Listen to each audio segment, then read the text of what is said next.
Yeah, I got what I was trying to do on stream working yesterday.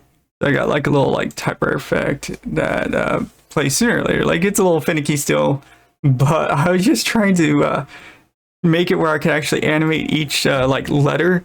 Do you know this isn't requiring 6.5 or newer? This is actually introduced in 6.3. 6.3 to actually introduce like the post-process text vertices method, and basically or well event. Basically you can like any text element, so anything that actually inherits from text element, like input field or like label, stuff like that. Well, the label inside the input field, stuff like that. Anything that has like an inherits from text element, it can actually register to it, and it's a callback that allows you to customize like the position, tint, and coordinates of the text at a low level. So, fun fact, all I'm doing is actually changing the alpha of the characters to be transparent. I'm not actually removing letters, I'm actually just changing the mesh alpha. So like the actual mesh that the text is actually being drawn on is actually what's being animated.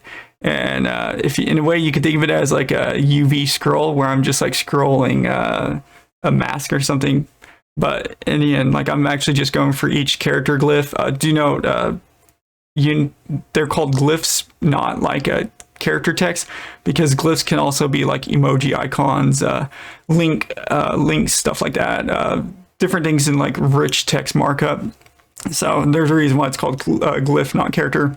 But you can actually change the position, tint, UV coordinates. So you can also use this for combine this with compute shaders. You could do some really cool like effects. But yeah, just wanted to show it off.